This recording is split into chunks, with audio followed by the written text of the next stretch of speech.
Hello, welcome to Converging Dialogues. This is Xavier Bonilla.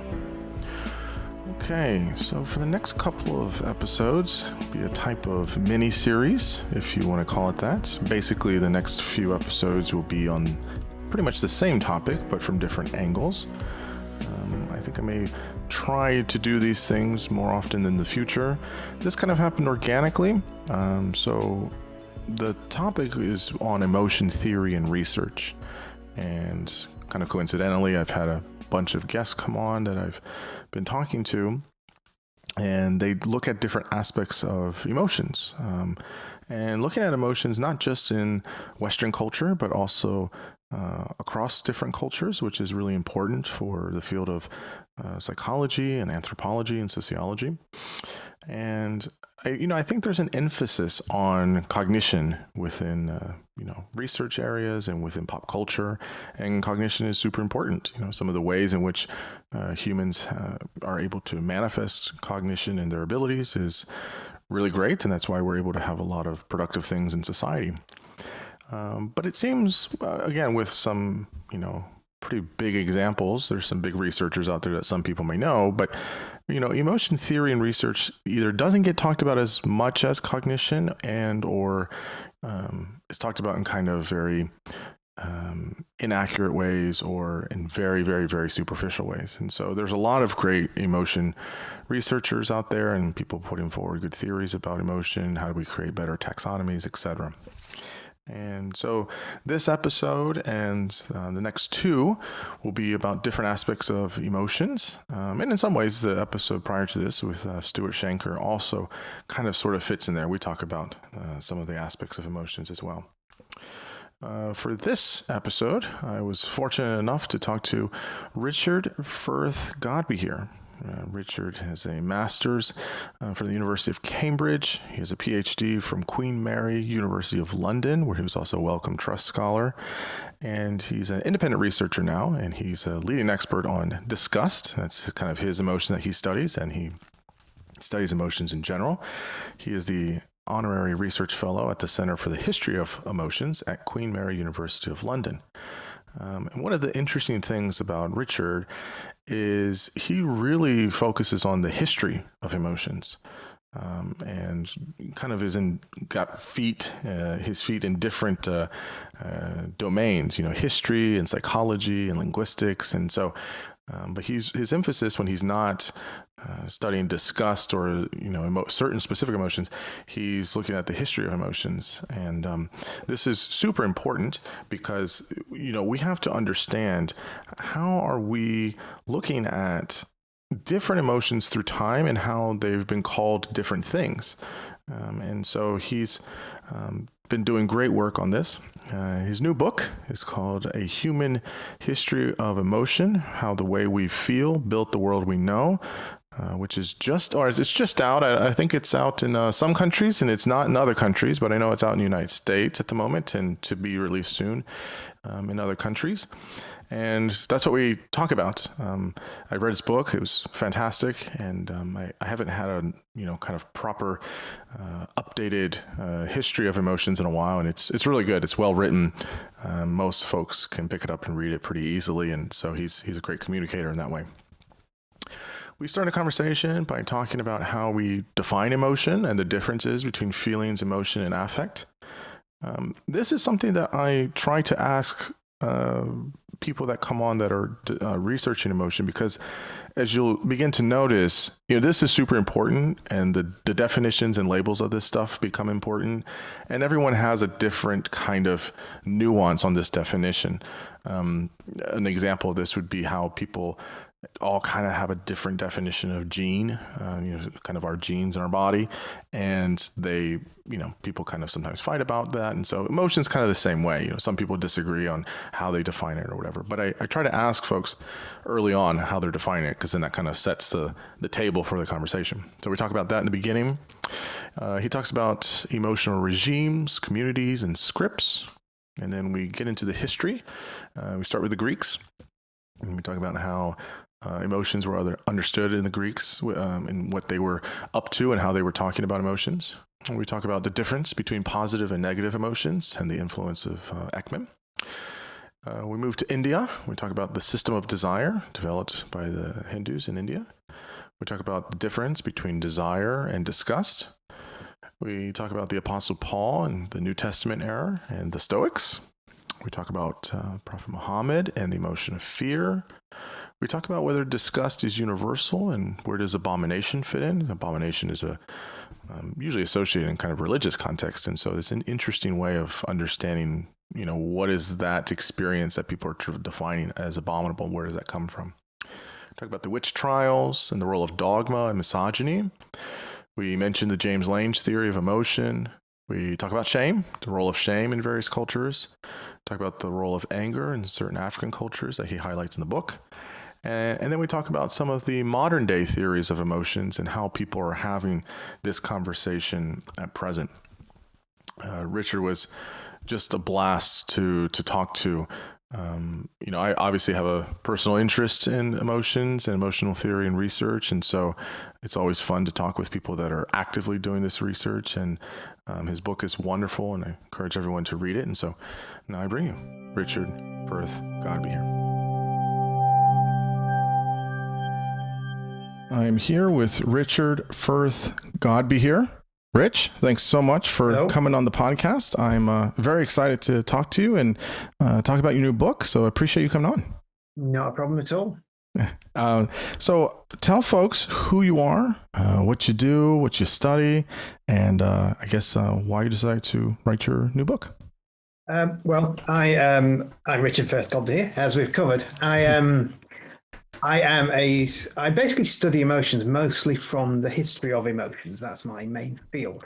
I have a PhD in this weird thing called medical humanities, which basically means what I did is I mix history, psychology, and linguistics to study, in my case, disgust and historical versions of disgust. But in doing that, I learned a lot about emotions. I fell in love with the history of emotions. So I'm currently the honorary research fellow at the Centre for the History of Emotions at Queen Mary University of London. Nice. Which is a wonderful post. It means I get to research stuff and I don't have to do much else. That's the ultimate gig. I mean, that's great. It is. This book, it's basically because there are some good books in this field that are sort of tangentially about history of emotions, but nothing that says, look at this, there's this field and it's amazing, that isn't really, really academic. There are some books out there on the field, but they're very, you have to know it to know it kind of books. And I wanted to write something and say, hey, everybody, this field's amazing. Read this book, see what it can do, and just give everyone sort of a taster, if you like. Yeah, no, I mean, look, you knock it out of the park. I mean, I was really impressed with, how accessible it is in terms of the writing, but also in terms of the content. There's a kind of weaving of a kind of narrative as we move from kind of archaic history of emotions to kind of modern day emotions. And so it's great. The book is A Human History of Emotion, How the Way We Feel Built the World We Know. It's available everywhere now, right? UK, United States, everywhere? Not everywhere yet. Not yet? Okay. It's out in the UK. No, it's not. That's February. It's out in the US. It's out in Australia. It's out in the Netherlands, which surprised me. I didn't even know. In the Netherlands, it's called Homo Emoticus, which I think is quite an interesting name. That's a nice title. I like that title. And it will be out in just about every language you can think of sometime over the next 2 years, because I keep getting sent covers from everybody. So that's nice. How did you get it? I mean, maybe it's just a publishing thing, but how did you get it to get in the US and Australia before the United Kingdom first? How did that happen? I've been told it's due to markets. In America, people like to buy books for Christmas and over the holidays. It's very true. It's true. In the UK, the only books you'll buy for Christmas are biographies of footballers and that kind of stuff for your dad, so in the UK, people buy books in the spring to take on vacation with them in the summer. So it's coming out that little bit later. I see. Interesting. That's very interesting. Yeah, that's great.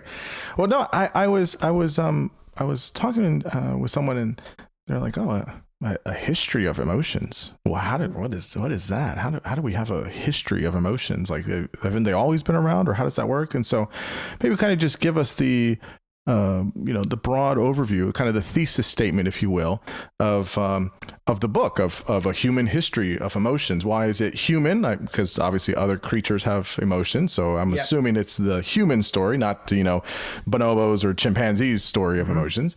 But why the human history, and how do we have a history of emotions? So it's kind of just your 2-minute elevator pitch.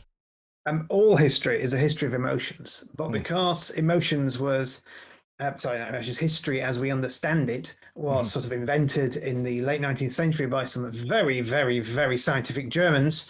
They for the longest time didn't like that history stuff, and they wanted to know who did what to who and how they did what to who. But they forgot they did what they did to who because they felt a certain way. And so the history of emotions is a whole range of different types of history that try to look into that. What kind of feelings did people have? How did those feelings affect what happened? Are feelings changing? Is the entire category of emotions a new thing or an old thing? And that's what it looks at. It looks at this whole missing chunk of history that was missing for the longest time. That's, of course, really important. People don't go to war for rational reasons, usually. So that's what the history of emotions is. Yeah, I think in early in the book you say that emotions are a cultural thing, right? That there's this element of emotions that is cultural, and it's kind of what you're saying is that all history is kind of emotional. They're all throughout history, throughout all of our time, and so I guess the biggest thing that we should probably cover before we get into some of the history of it is, usually people make a distinction, and people argue about this still. So I'd be curious to hear what your kind of way of parsing this out. But we have a distinction between feelings, emotions, and affect, right? And so how do you usually separate these two? Well, affect fascinates me. Affect fascinates me because every other psychology paper uses it differently. Affect is this, or it's that. There's core affect. There's this affect. There's also historical affect, which was its own thing, which we can talk about later.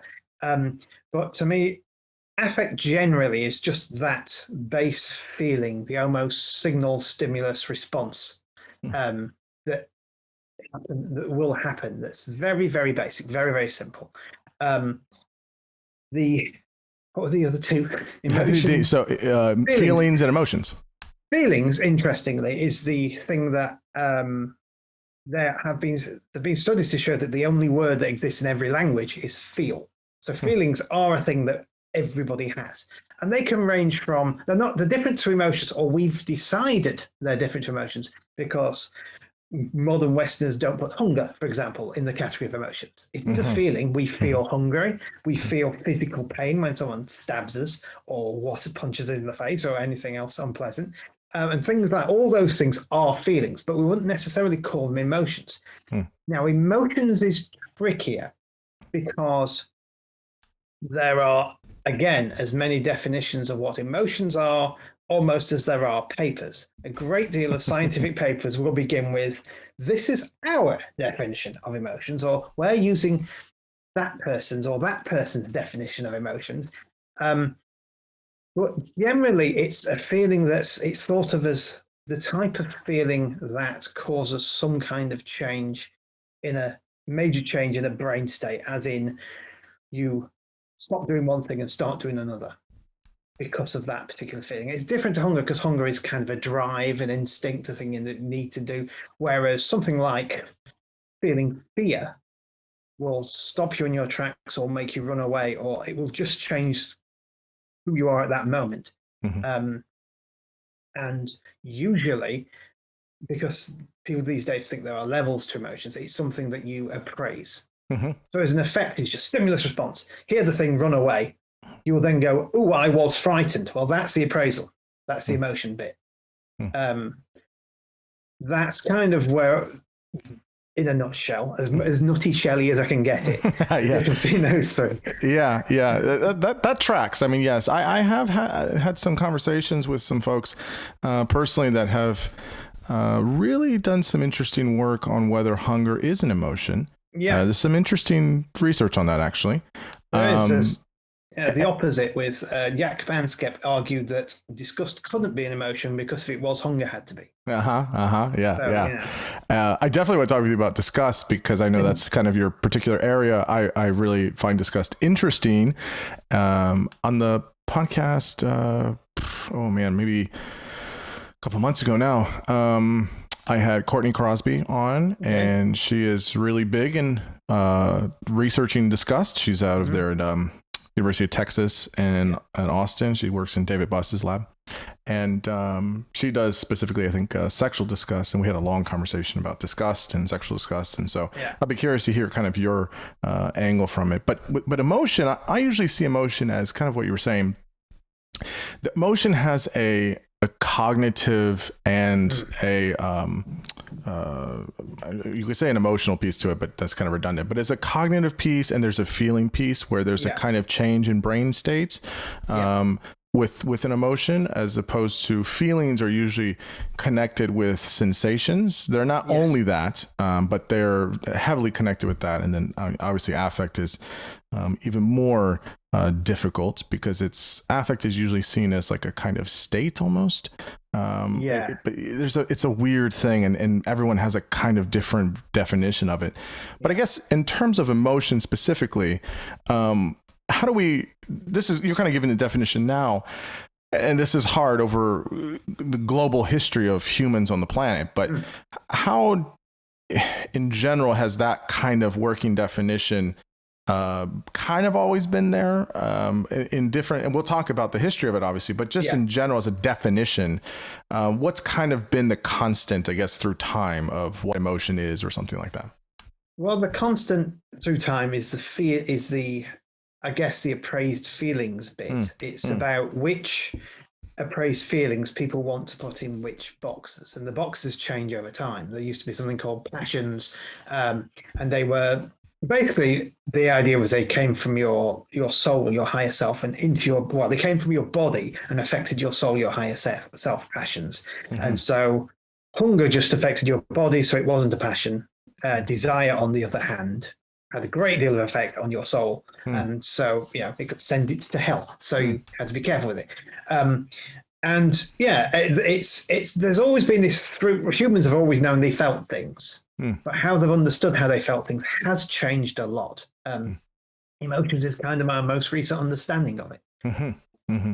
Yeah, it's interesting because we continue to have this debate about what's the appropriate taxonomy of trying to understand a person's distinct subjective experience going on within them.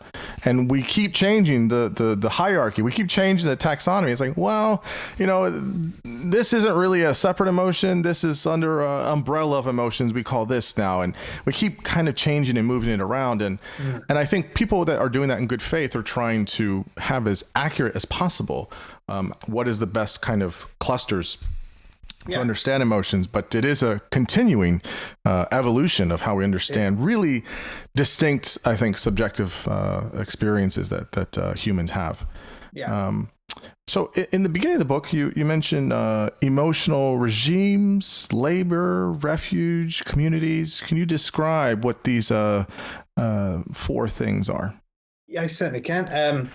Emotional regime and emotional refuge were ideas come up by a historian called William Reddy, who is absolutely fantastic. And Will Reddy, he said basically that an emotional regime is sort of the top-down way you are made to express and understand your feelings, your emotions, if you like. So it can be on a cultural scale. If anyone listening has ever been to Japan and seen the way they express themselves emotionally, it is completely different to the West, and vice versa. And it's one of those areas where we both find each other bizarre because it's okay. And that's the emotional regime. Japan has its own emotional regime. The UK has its own very reserved emotional regime, stiff upper lip and all that. Americans is less reserved. You're allowed to be a bit out there. But it can also be smaller. It can also be how polite an air steward is supposed to be to a member of staff, no matter how rude they are. It's a top down, it's imposed. You are polite or you find another job kind of thing. And emotional refuge is where you go to blow off steam. And at the level of the air steward, it might be the bar afterwards, or a football match where he can shout at the opposing fans, or somewhere where he can be not in the regime. At a larger level, you may get, say, a lot of people from the French middle class gathering in coffee shops, shouting about the king, and then eventually it blowing up and a revolution happening. So it can be big and it can be small, the effects of a regime. Emotional labor comes from Marxist history, and it's the idea of you offering your surplus emotional self to others to use, is sort of the technical term. So basically, it is when somebody forces you to behave a certain way or have an emotion, or makes you be in that emotional regime and be nice to that person on the aircraft, even though what you really want to do is throw them out the door at 50,000 feet. That takes work, that takes energy, that's hard, and that's emotional labor in effect. And the final one, emotional communities, I think is the last one, was it? Emotional communities, that's more bottom up. That's the way groups choose to behave around each other. So the way I behave when I'm with my siblings and my family, completely different to the way I behave with my wife's siblings and family, and the way I'm behaving now, probably, and the way I behave when I'm teaching students at university most of the time. And, that sort of thing. Community of emotions, where we decide how we're going to express our feelings, and we know what the boundaries are within our little bubbles. And there's lots of those, and most people exist in several. Yeah, the last one kind of sounds like is a type of a script that goes on. We know what, like if I go to a restaurant, I know what I know, and at least in the United States, I sit down, there's the waiter or waitress, they come, they say, what do you want? We get the drinks first, I get a menu. There's a script, right? There's a thing you do every time. And it sounds like when some of these things, there's a kind of way or mode we're being, if you're with, your family as opposed to your wife's family, there's a kind of sort of script that is implicit in some of those potential interactions. Yeah. So there is also a concept that's not in the book that you've just touched upon there of emotional scripts. Well, there it is. There are times when we follow particular patterns. So you're at a restaurant. So you're at a restaurant. They bring you food and it's bad. Now, if someone brings you bad food, you might turn around and rib them a little bit. Like, look at the state of this. Oh my God, jokingly. But you will never do that in a Michelin star restaurant. Right. You would sort of, excuse me, be very, very polite about it. Very sorry, but is it a little cold? So there are scripts we follow in different situations. They're more polite in the United Kingdom, I assure you. People in the United States would be like, I want to talk to the fucking manager. This is absolutely, people over here in the United States have a tendency to want to talk to a manager very quickly. So, but yes, yes. Okay, so you start in terms of history. Just a quick question here. This had to have been, when you were, I know you've been doing this research and stuff, but where do you start with human history, right? Do you go all the way with common ancestor with other, apes and monkeys, or, you started with the Greeks essentially. And is there any particular reason why you started there or not earlier with hunter gatherers or other things? Why did you start, I guess, with it's a great place to start, but why did you decide there as the starting point? I decided to start there because history rather than prehistory. Got it. Something that's written down. I thought, let's start with the oldest things I could find written down. I did actually write a draft chapter once that started with, did the first bacteria that moved towards sunlight to get energy, could we call that desire? And I thought, no, that's just no. That's getting a bit. Let's leave that to the philosophers. A little speculative. Yeah, it's a little speculative there. Yeah.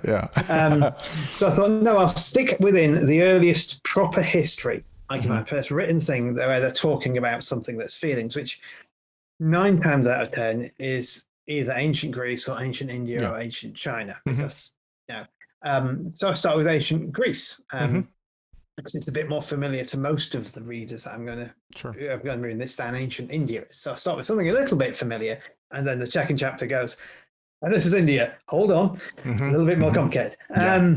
So that's why. Yeah, no, that makes a lot of sense.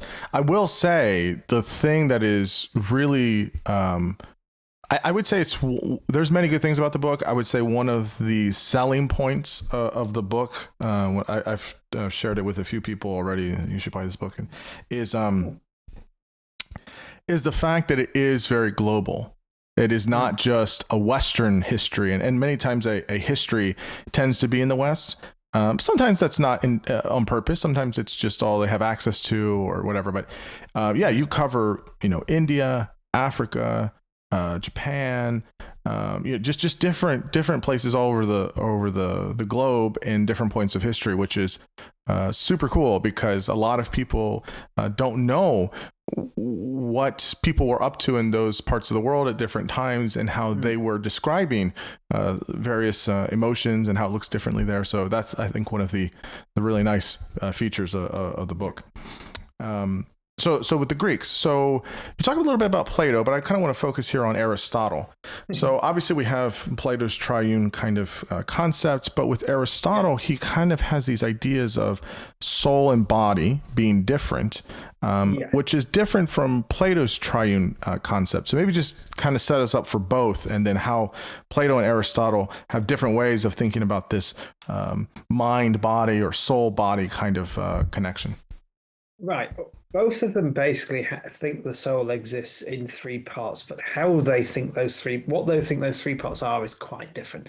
So to summarize it, you have a part that is, if you like, reason, a part that is sensations and feelings and emotions, and a part that is just your flesh, just your bits and pieces. Which is actually, for everybody out there who's ever read the Bible and gone, what on earth do they mean body, flesh, and what? That's what they're talking about. They're talking about the soul is the thinking bit, the body is the sensation bit, and the flesh is just the stuff you made from the move. Mm-hmm. So in the case of Plato, he believed in forms. So he believed that this triune soul was the real us, the form of us. Who we are. The we see is like the reflection on a cave wall, and if you can see out the cave, that's a triune soul that's doing the reflecting. So we're made to think. Aristotle said, no.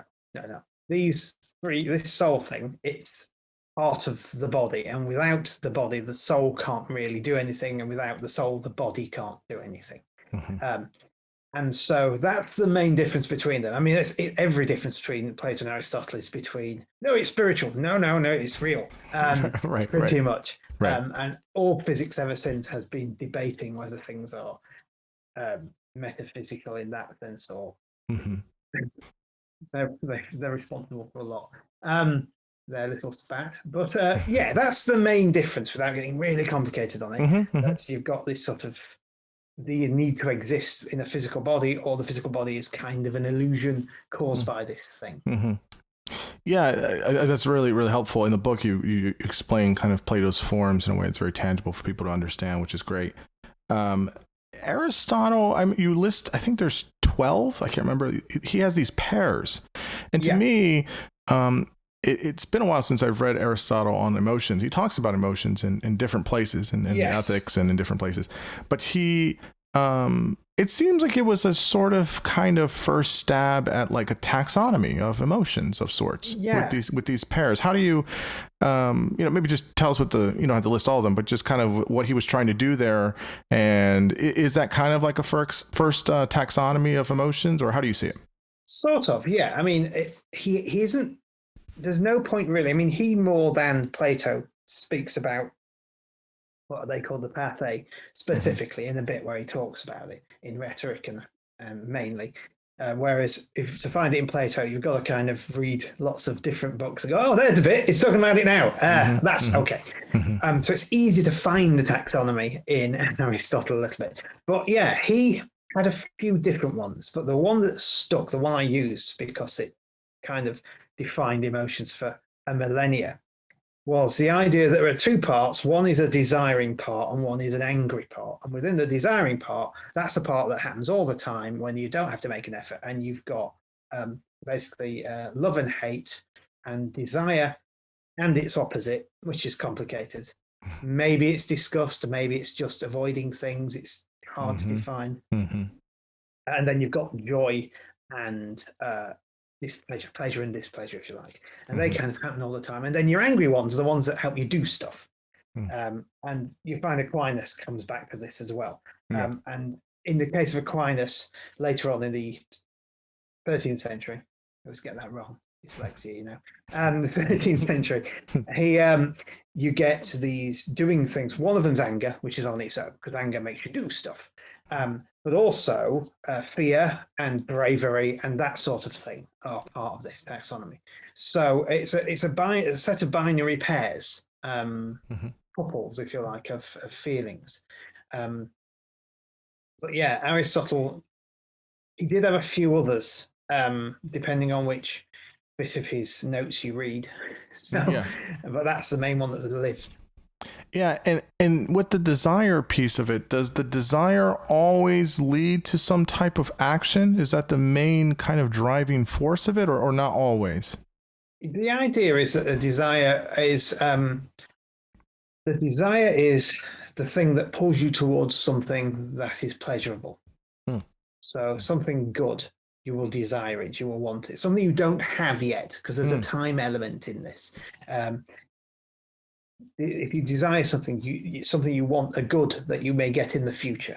Whereas its opposite is a bad you want to avoid in the future. We've all been there. So yeah, that's the thing. So it kind of does cause an action. It causes you to move towards something. It can be anything from I'm hungry, right through to I want to be rich, right through to, you know, it's all the desires are a sort of a pull for something in the future.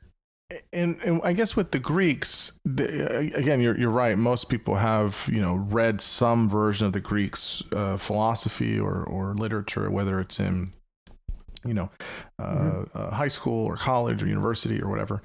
But what do you think overall was their biggest contribution in the history of emotions or human emotions for studying emotions? You know, what was the big thing aside from, you know, how, you know, they're creating systems and they were, you know, their whole way of thinking about things and with philosophy, but for how we still use emotions today, what is their kind of like their stamp that they've continued to leave their mark on in terms of, you know, emotional theory and research? I think one of the things that's still with us very much is the idea that emotions, apathy, their emotions was a kind of a perturbation. It was a kind of a, if you imagine that your soul, your trained soul, was supposed to be in some kind of stasis, some kind of harmony. An emotion was a ripple in that harmony caused by your sensitive bit that would either could damage your flesh bit and also really affect your reasonable bit. And this idea, and even now, a lot of modern emotion researchers will talk about how emotions are if you like, the homeostasis being affected. Yeah, I think is that homeostasis is a very big thing for emotion research. And how that is.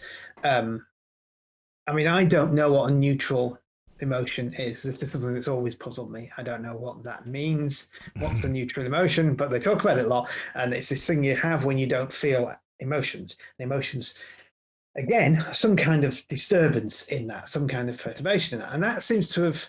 I mean, either they were right, or we've held on to it and we need to let go. I'm hoping we'll find out in the near future with modern research, but that seems to be the thing. I'll say something about that because I kind of buy into this a little bit. It's how I was trained and everything, but I'm always willing to be corrected. But I've talked to a few folks that do emotion research, and we all kind of have the same answer. So we're all, there's some uniformity in how we're taught things. Many times people will talk about positive and negative emotions. And the reason I don't like that is because it's prescribing a certain type of valence, or probably better, some type of morals.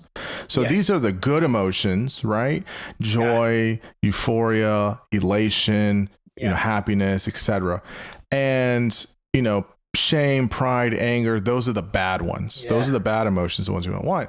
And so the neutral piece of emotions is, well, emotions are, now they can spur you on. They can, behoove you to do certain things or certain actions. Certainly, there is certainly a difference between an action and an emotion, right? They're not the same thing necessarily, but in that sense, there aren't positive or negative emotions. They are. And so for me, that's where I think many times, not everybody, but I would say when people say emotions are neutral, I think it's to try and move away from a good, bad kind of thing and more of a, okay, people, even in the psychological literature, people will say, positive emotions, whatever, but it's more of like a idea to say, to not subscribe a particular moral code of these are good or bad emotions, and say, no, all emotions have potential utility. And that's where the neutrality of it kind of comes in. That's my best understanding. Yeah, I mean, the idea of positive and negative emotions is in science is a newish thing. I mean, Hobbes talked about it, and there was I can never remember his name, but there wasn't a pre-Socratic Greek philosopher who is one of the first people we have a little snippet of talking about feelings, and he talked about good feelings and bad feelings in a very similar to positive and negative. But Hobbes kind of talks in that way as well. But the idea that fear is bad, well, not if it stops you getting eaten by a bear, it's not. It's pretty good. Well done, fear. Thank you. I live another day. And at the same time, something that is kind of my bugbear at the moment is all this toxic happiness. If you're not happy, something's wrong. That's not the case. Sometimes it's okay to feel down because bad things have happened, or you've had a bad day, or it's been a long day, or whatever. It's, I think, maybe neutral. I mean, neutral in my sense is I see lots of papers to this day that are examining emotions on faces. And they'll have a neutral face, and I'll go, what's that then? I'll see someone over there, and their neutral face looks like they're grumpy. And I'll see someone over there, and their neutral face looks like they're excited. Yes, so it's I'm very not subjective. Sure what you mean. Yeah.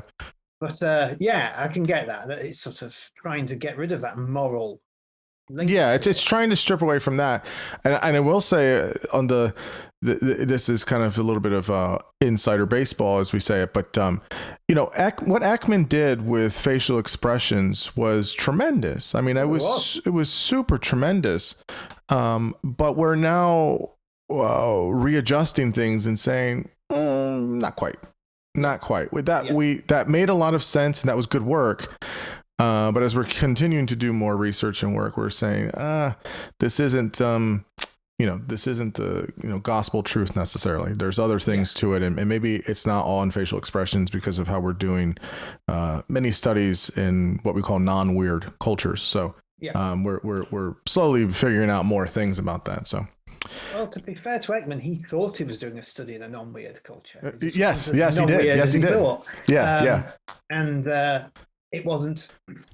There's all sorts of issues with that, with his study, that he the language problem, that when he translates phrases, that he asked people to say, what face would you point at if this happened?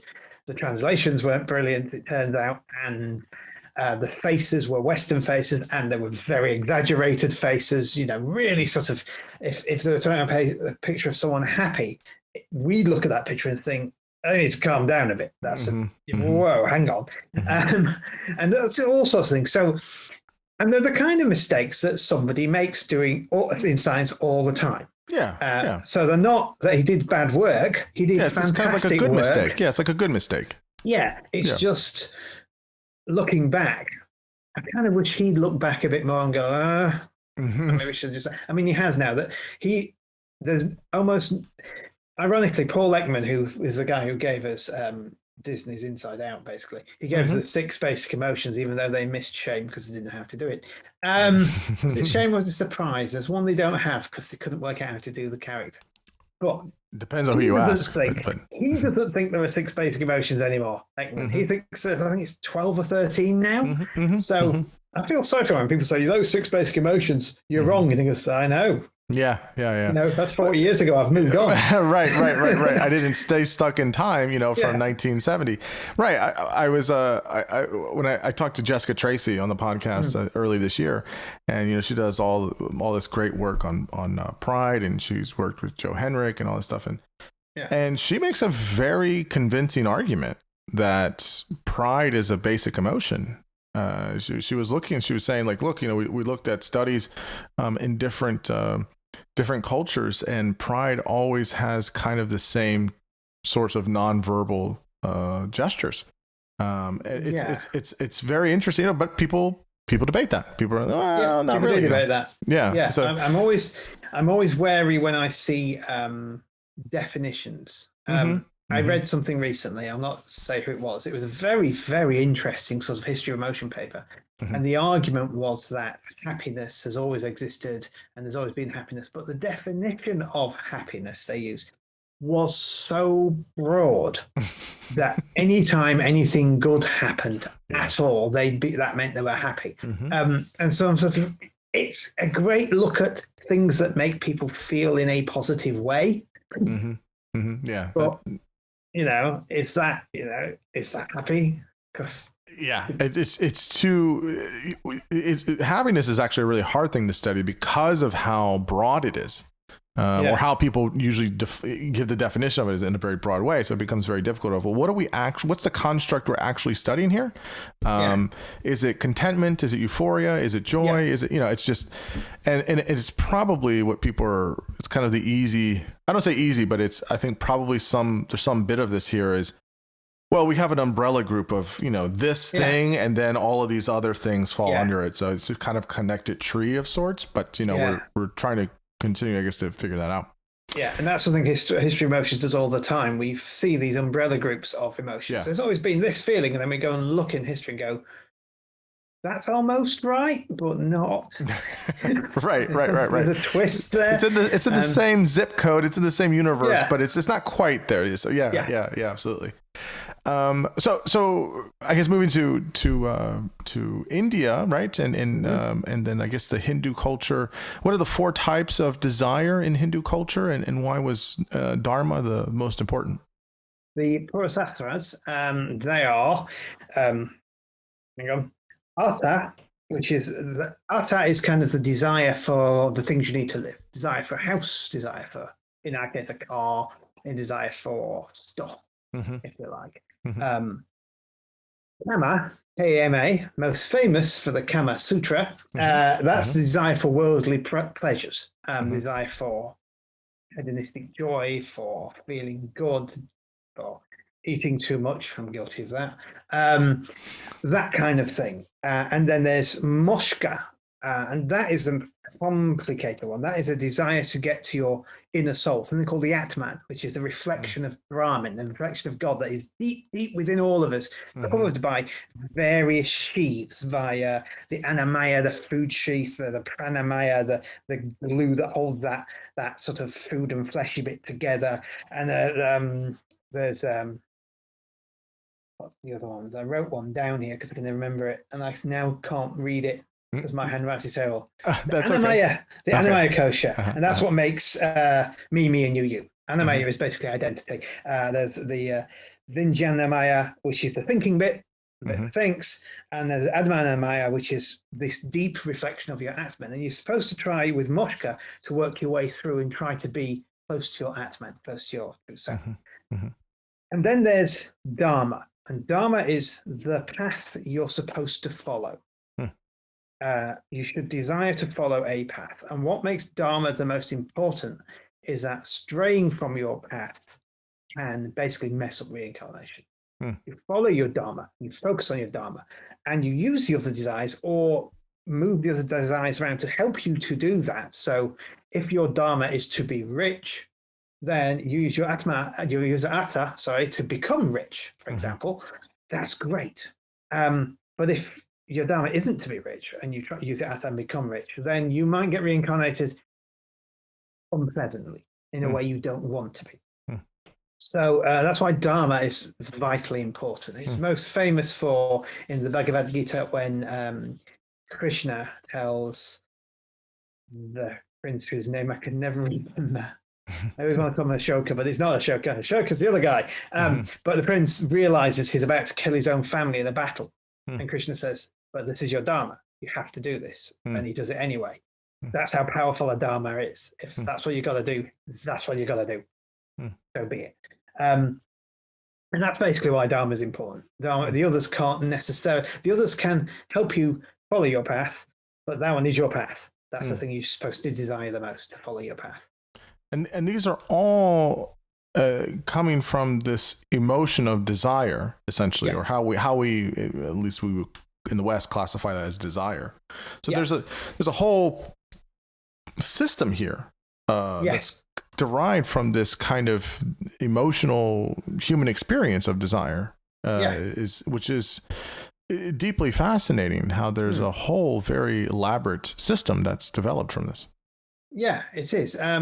Desire is an interesting emotion because I studied my thesis when I was doing a PhD back in the day. I just remembered how old I am. My PhD thesis was about the opposite of desire, because that was the best way to describe things like disgust in history, because they're all slightly different. So I kind of got into desire quite a bit. I said afterwards, jokingly, do you want me to write another thesis next week on desire? Because I had all these notes on it. So desire is an interesting thing because firstly, some people put it in a category separate to emotions. They say desires are their own thing because desires are something you do after you feel something. So you feel a desire and you take an action, if you like. It's in, out. Yeah. Most emotions are out, in. Someone does something to you, then you feel something. Someone wrongs you, you feel anger. But someone can't. I mean, there are ways people can make you feel desire. Sure. I guess this podcast is going out too early for that. But, sure. But but it's, there's also, and there's a lot of particularly philosophy of desire. There's types of desire, or current desire that's about desires that affect how you behave, standing desire that's not how you're behaving right now. It's in the back of your mind. The trash needs taken out later, but you're not doing it right now. So it's there. It's kind of, you desire to take it out, but not right now. Then there's sort of propositional desires that are propositional attitude desires, and they are, think of the things that you would do. So I want to eat that orange, or that apple. You desire for that apple. And then the opposite object desire, where you just desire the apple. There's a slight difference. So it's like, I desire that drink specifically. That's propositional. Desire a drink is object. I just want one, and then you have things called motivational desires, which is desire to get up and do something. I need more of that. And then there's hedonic desires, which is a desire to feel pleasure.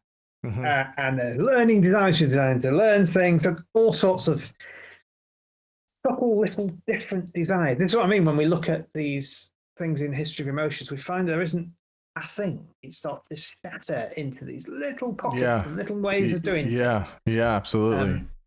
That is a great example of that. Yeah, it's really, really fascinating how that works. And again, I can imagine the hard part for you is looking at history for all of these things, and it's called something else or it is something else, but it's really the same thing, and it's or we call it something different now, but it was, this is very interesting how that plays out. You're talking about the desire being kind of like an in-out kind of thing. If we're in the best way saying that disgust is kind of the opposite of desire, is disgust also in-out? I feel like it's mostly out-in for disgust. Yeah, that's the complicated thing. It is normally out-in. It's historically desire and its opposite was seen as two things that went in two different directions. They're both about the future. Desire was something, as I've said, you want in the future, that you would like to have, something you don't have yet that you want to have. Whereas aversion or disgust or whatever you want to call it, is good old Descartes actually didn't think there was such a thing. He said it was a desire to not do something. So a desire to avoid. So it's wanting to not. feel ill, effectively, at Right. its core. It's the desire to not be harmed. Right. So you I avoid the don't. thing that's going to harm you. Right. I don't want to go in the bathroom where, someone just vomited or something. Right. Yeah, Like, yeah. I don't want to do that. I don't want to do Yeah. that. I know it's in there or it might be in there. Nope. Not going to do that. I'm just going to, I'm going to go use another restroom. Yeah. Earlier today, I went to a little shop and there was a guy in there with no mask on, coughing and coughing and coughing. Like, Oh, I no. don't want to go in there. No, that probably, I'll No. go to another coffee shop and maybe use that restroom. Yeah. Yeah. So it's sort of that kind of thing. Right. So they go in different directions. Desire is in, and that is definitely out. You don't feel disgust and then do something. Really. Mm-hmm. Although you kind of do, but that's a whole other thing. That's a moral thing. Yeah. So again, the history in the chapter you give on about the Hindus is super interesting, super complex. I didn't know a lot of it, and I think it's really, you've given us a taste of that. I do want to keep moving along throughout the book. Obviously, you've covered so much history, so I'm curious, why did you get to the Bible? I was wondering when I was reading, I was like, well, when are we going to get to the Bible? When are we going to get there? It's got to be in here somewhere. And why did you choose Paul? And why did you choose to use his story to illustrate some idea about Stoicism? Because Paul was a weird hybrid. Paul was Saul and Saul was Paul. Paul was the Roman family version of Saul, the Hebrew. So he was raised in a strange mixed hybrid world of Roman or Greek emotions and Hebrew emotions. He understood both. He lived in two emotional regimes and could move between them quite well, which is what probably made him such an effective speaker and so good at spreading the word to Jews and Gentiles alike. It's probably also what I think pushed him to go to the Gentiles, because he could. He spoke Latin fluently. He seemingly could be one of them, and so he was interesting because Pauline Christianity, the Christianity that dominates the world now, is really kind of somewhere between this idea of a sacrifice to a God that you want to make favor with, which is very Hebrew, and the idea of doing good things, having the right kind of emotions to reach the finish, to reach God, to reach the target, right? Which is a very Greek Stoic thing, that you should use your feelings in a particular way and only focus on one set of feelings that are going to take you where you want to go, and ignore another set of feelings that aren't. And so I thought of all the people in the New Testament particularly, he was a wonderful example of, look, there's an entire world religion that dominates the world right now that has a core that comes from two emotional regimes working, a guide pulling them together so they can talk to everybody. Yeah. He's definitely a unique figure. I mean, most people say, after Jesus, Paul is probably the most influential person in Christianity. He's really right up there. And you're talking about the languages he speaks. I mean, most people say that by modern day standards, Paul probably had the equivalent of 3 PhDs by 21. I mean, he was very, very, very brilliant. And I think what you're picking up on is right. I mean, he really was a kind of bridge between these two worlds, and we don't, you don't really have Christianity unless you have some type of Judaism. You have to understand Judaism to understand really Christianity. But he definitely, I mean, it's half the New Testament is his letters, and he's trying to describe how to do basically this,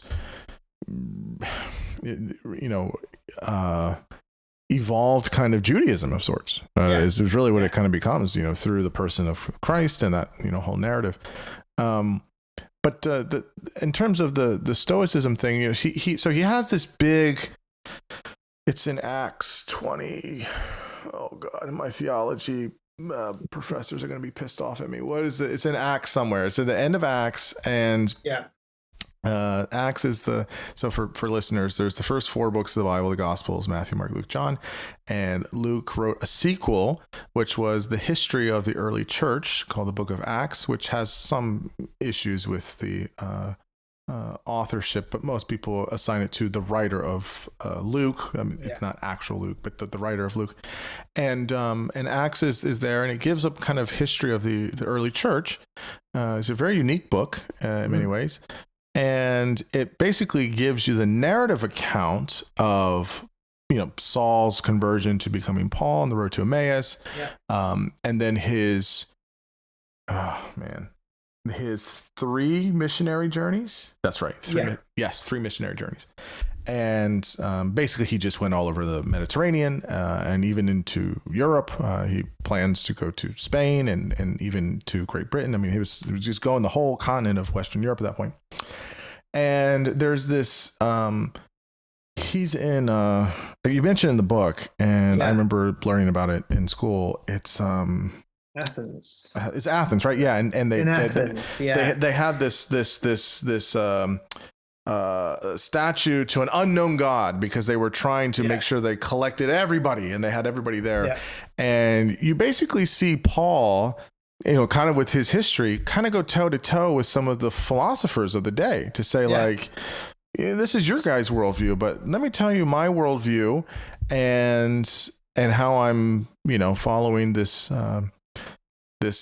guy that we believe is the creator of the universe and was on the planet for 33 years. And so it's Paul at his most intellectual. It's at his most, his big, his prowess, I think, and of how to do argument and reason and things like that. And so you kind of see him battling the stoicism of that day, where it's like, there's some theory, there's some pieces of that I have in my theology, but let me tell you an alternative way of how to do this. And so how do you, I guess, fit? He does have some of the kind of like Roman or Greek kinds of ways of thinking, but then he has this very Jewish and this new brand of Judaism, which we now know as modern day Christianity. How did he kind of square that in terms of how we understand emotions, right? Was love this kind of central feature, or what was the kind of emotional component to this? Well, it was hard because he sort of, depending on who he's speaking to, depended where he dipped into. When he was speaking to the Greeks, he would come over very stoic. He would quote Stoics, ancient Stoics even. He would, and he would use there's a distinction in Stoicism between pathe and eupathia. Pathe is the disturbance I mentioned earlier. Not a good thing, they didn't think. And eupathia is a good thing. It's what the kind of feelings you should have and that you should do. So desire, since we were there, is a bad thing because it will make you want something to the direct detriment of everybody else.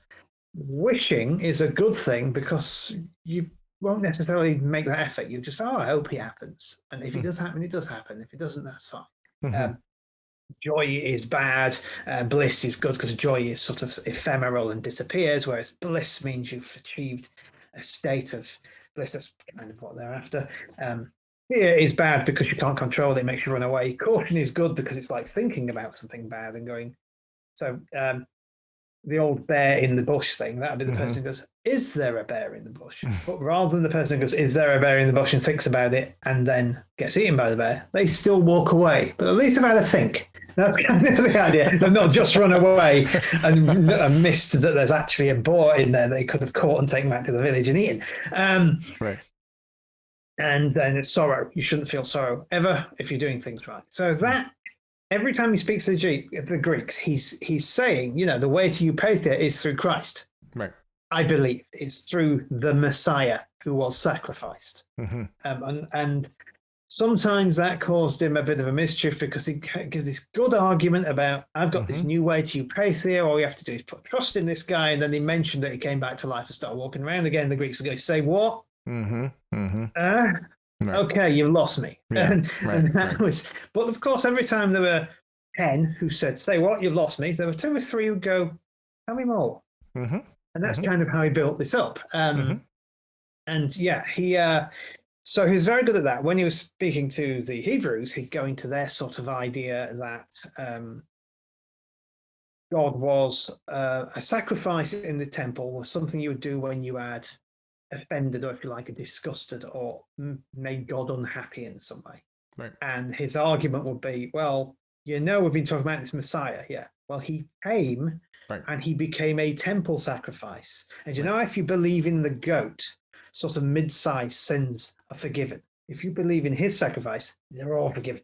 Right. That's so Jesus became the nuclear goat sacrifice, if you That's like. Right. No, that's right. Yeah. And so that's how he'd say, so this, that's how you stop God being disgusted in your actions. You can just sacrifice that. And if you sin during your life, so long as you've accepted that, you're fine. And so, he used these two different elements of emotions, two different kinds of emotions to speak to these two groups. And 3 billion people later. 3 billion people later, 2,000 years later. It got around. It got around. Yeah, it got around. I'm going to skip over Augustine. I do like Augustine, but I want to just quickly go to, you talk about the story of Muhammad, and you talk about the element of the emotion of fear.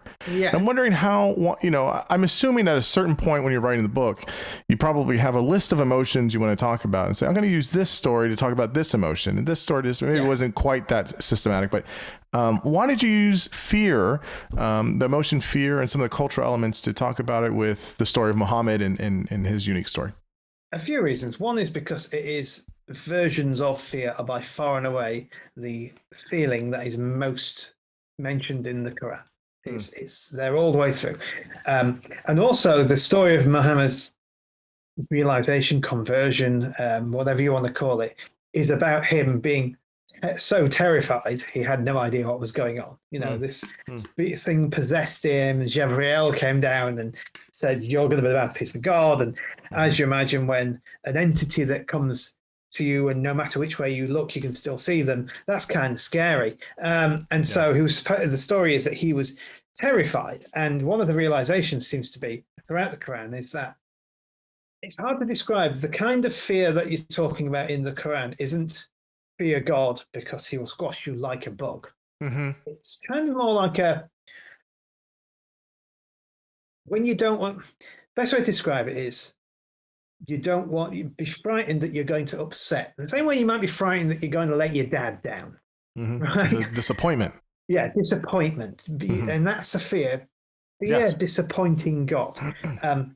There's more fear of what you're going to do to disappoint God than fearing it directly. And that becomes a key part of seems to be a key part of early Islam, and it's certainly in the stories of his conversion from the hadith and so on. This is what we're getting at, that he realized the fear he was having was the wrong kind of fear. He shouldn't be terrified of this thing. He should be terrified of upsetting and disappointing this thing, and just allow it to take him and what he did. What the stories say it is. So that's why I use that, because if you're going to talk about this, something that is central to Islamic belief, it's also a thing I thought it was important to explain, because it is misunderstood quite a lot. There are a lot of people who see Islam and the idea of the fear of God and think, see, they're terrified of their God. That's not quite that. I think it's very nice to say what that means, to a wider audience. And why not go with Muhammad, because he's the guy who was there. No. It was great. I mean, you explained it very well, and I thought it was nice to see you kind of use different emotions. I mean, you could take one culture, one place in history, and talk about pretty much all the emotions, probably. But the selection of it is really, really helpful. So I kind of see as the rest of the book is kind of more closer to modern history, right? So we're talking about the Greeks, we're talking about, Paul, and then the Hebrews, we're talking about India, we're talking about Islam, we're talking about all these big kind of the, ancient religions. And then you start to kind of move towards the modern history. You talk about some of the witch craze that was going on, which we'll get to in a minute.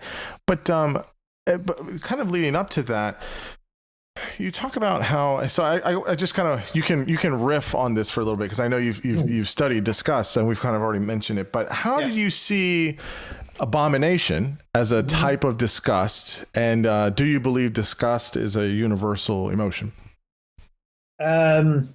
Yeah, I say very early on in the book, spoilers, that the nature nurture debate, the answer in emotions, the answer is yes. So pretty much every nature nurture debate there's ever been, the answer turned Yes, out to right, be right, yes. yeah, Let's yeah, face yeah, it. yeah, But yeah, yeah.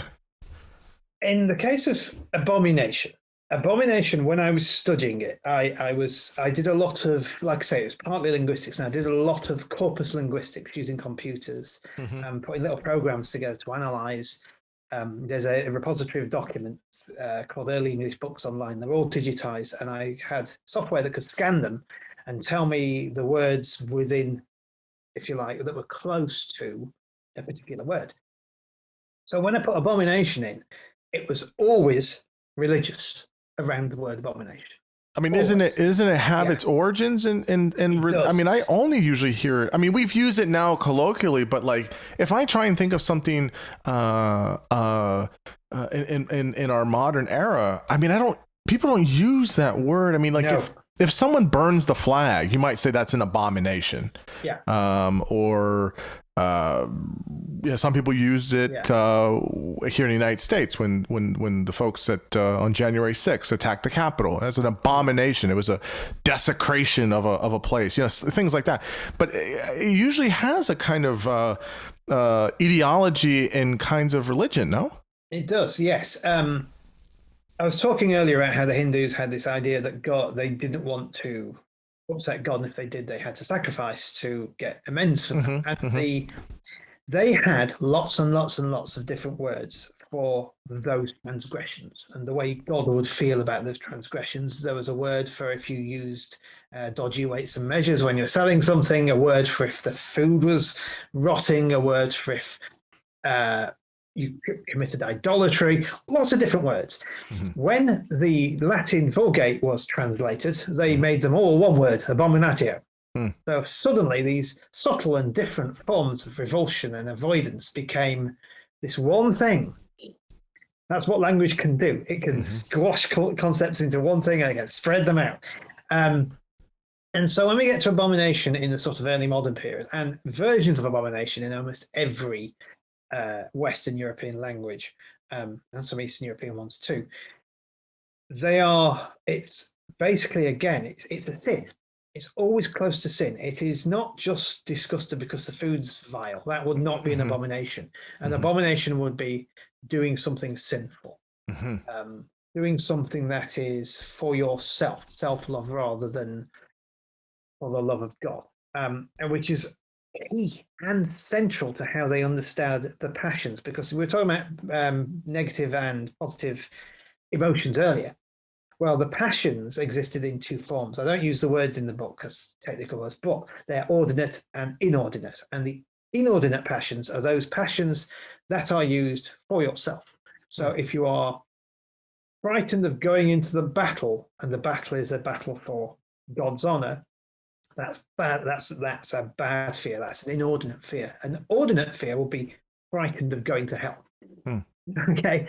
And so on. That's what. So it's how the emotions were used very much back then, but specifically how they were used in a religious sense. And abomination in particular is this sort of religious revulsion. This if I do that, if I go and do that, because again, it's in the future, it's something you might go and do. If I sin, I will go to hell. So I better not do that and avoid it.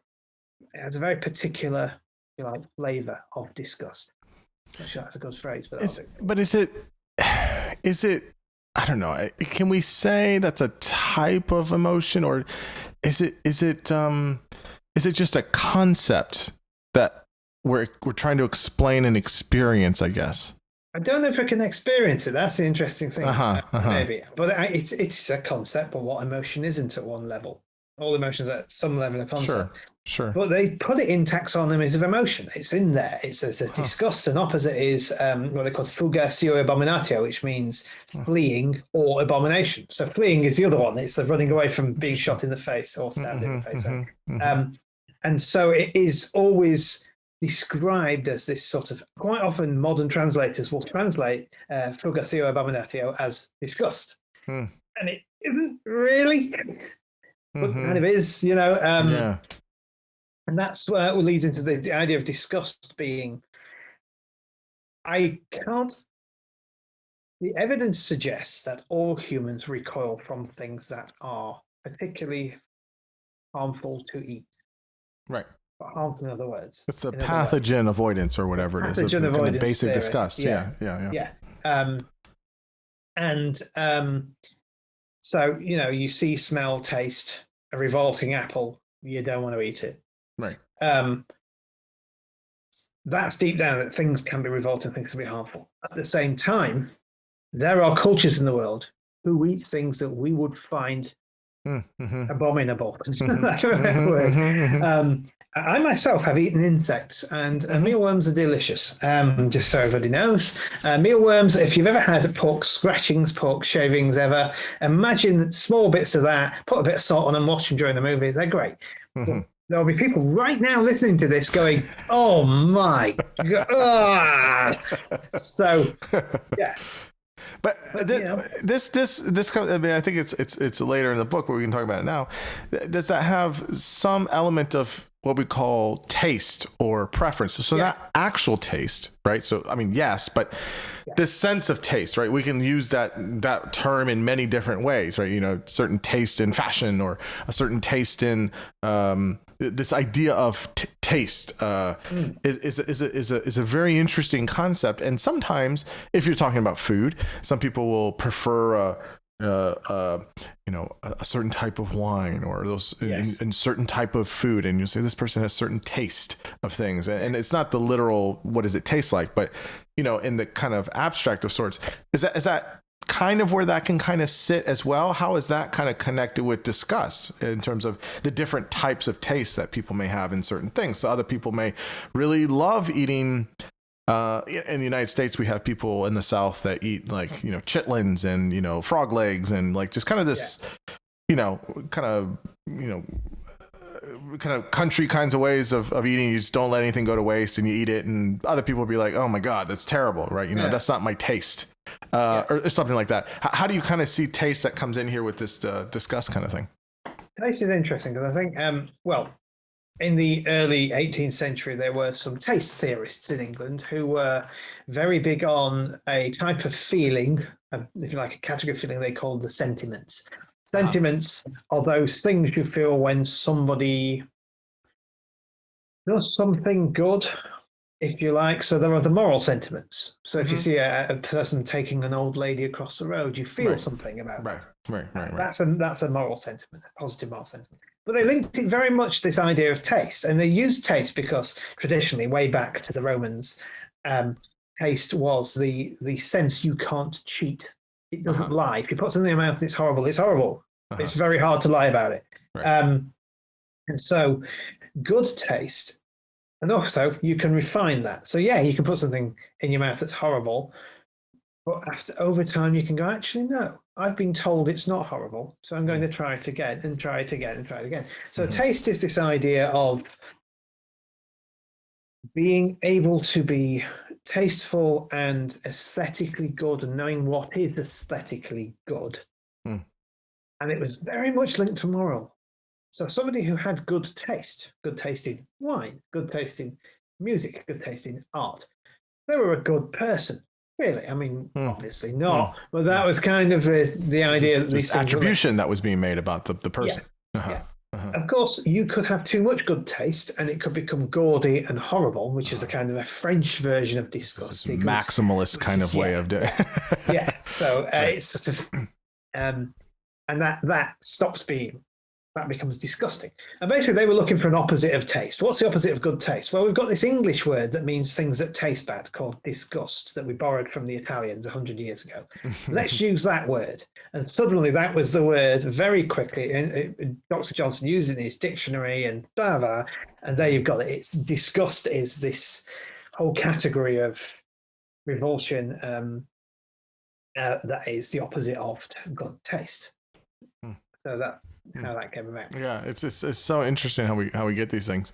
So okay, so going back to, I mentioned it, the witch craze. This is a period that was around in Was this, so we have in the United States, we had the Salem witch trials. We had many people, I know it's in England too, and many places in the world that were very fascinated with were certain kinds of women. They were calling them witches and hysteria and all these things. Was this, this had to have been actual misogyny. This is like legitimate misogyny, but was it also because there were people that had these true beliefs in this like dogma and ideology? Yeah. There's plenty of, there's obviously a very long history of men just hating women, which is, distasteful. It's repugnant, it's awful, right? It's absolutely awful. But sometimes during this period, I do think it was motivated by people that actually believed in a belief system. It wasn't just an excuse to hate on women, right? Like, how do we understand this period and this idea of kind of disgust or repulsion or things like that? It was, yes, it was kind of both. Your average everyday person who came across a witch in their village and was terrified and wanted the witch finder or the inquisitor, or whichever country you're in, they had genuinely deep beliefs that the end times were coming because things were going bad, and that the witches were genuinely Satan's foot soldiers, and that these women had looked at them in a funny way, then their cow had died, and so they genuinely believed it. But they were then manipulated quite a lot by the powers that be, because a witch trial wasn't free for a start. This is the thing people miss. You paid for them, particularly the ones in England. The famous Witchfinder General, he made a fortune during the Civil War, going from place to place saying witch. But also it was just preaching at the pulpit that Eve is the reason that we have sin in the first place, and so it's all women. Curiously, in some parts of the world, Russia in particular, most witches were men, and no one's really worked out why. Interesting. But they had different Christianity, so it may have something to do with Orthodox Christianity having a different view of what witches were. Yeah. And it was a strange time, because up until then, people often talk about medieval witches being burnt, and I go, oh no. In the medieval period, the idea was that people who thought they were witches were just wrong. They're kind of heretics, and they were just wrong, and so they needed to be taught that they weren't witches. It's only a little bit later where people start to think of the end times, when the entire world is imagine if someone told you tomorrow, oh, by the way, they've just discovered a massive alien city on the back of the moon. What massive changes that would make to the world, and how we understand it and how we think about it. Oh, yeah. Well, that kind of happened. Everybody said, do you know how this is a map of the world? Well, there's this huge bit over there we've not seen before. We've missed it. Obviously, people have been living there for thousands of years, but what Europeans are like, if we don't know it, it doesn't exist. And so, that and the printing press allowing this kind of information to be disseminated at incredible speed, and all sorts of other factors, the rise of the Protestant religion and the wars of religion, and the Ottomans going back to Islam, taking over Constantinople and shutting down the trade routes, so prices go up. So that's why they found America in the first place. They want to find another way to get to the trade. All of this makes people terrified. And so people use that. They preach, that's the end times, they preach these women are doing these things and that they need to be cast out, and leads to something pretty horrific, a really, really horrific time, where in continental Europe, a lot of women were burned under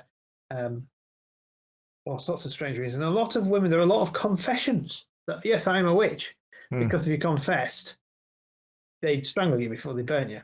Yeah. And the torture and things. There's a wonderful historian, Lyndall Roper, and she talks about the way that witches were tortured. And she said the interesting thing is they were in so much pain, they couldn't, there's no way they could say a sentence. So there were these men with these naked women hanging up going, did you dance naked in the woods? Did you make love to Satan? did you kiss his genitals? And that tells you more about what's going on in the men's heads than the women's, because all the women could do is nod or shake their heads, you know. And so, yeah, they were the people pushing this.